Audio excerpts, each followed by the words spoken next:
अस्सलाम वालेकुम ख़वातीन व हज़रात, आज की सबसे बड़ी और इंतहाई अहम खबर के साथ आपकी खिदमत में हाजिर हुआ हूँ। ख़वातीन व हज़रात, मुल्क के बेशतर इलाकों में मौसम गर्म और मरतूब रहेगा, जबकि बलाई सिंध और जनूबी पंजाब में शदीद गर्म रहेगा। ताहम कश्मीर में बाज़ मकामात पर गरज चमक के साथ बारिश का इम्कान है। ख़वातीन व हज़रात, और कौन से इलाकों के लिए बारिशों की पेशगोई जारी की गई है, आज की इस वीडियो में आपको मुकम्मल तफसीलात से आगाह करूँगा, इसलिए आपने हमेशा की तरह इस वीडियो को आखिर तक लाज़मी देखते रहना है। उससे पहले वीडियो को लाइक कर लें।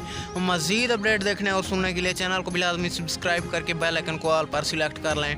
ख़वातीन हज़रात, मुल्क के बेशतर इलाकों में मौसम गर्म और खुश्क रहेगा। गुज़िश्ता रोज़ रिकॉर्ड किए गए ज़्यादा से ज़्यादा दर्जा हरारत दादू 49, नौकदा 48, जैकबाबाद, सिबी, मुजो, दौड़, दाल बदैन और खैबरपुर में 47 डिग्री सेंटीग्रेड रिकॉर्ड किया गया है। इसके अलावा महकमा मौसमियात का कहना है कि आज जनूबी पंजाब के कुछ ज़िला में गरज चमक के साथ शाम को बारिश की तवक्को है।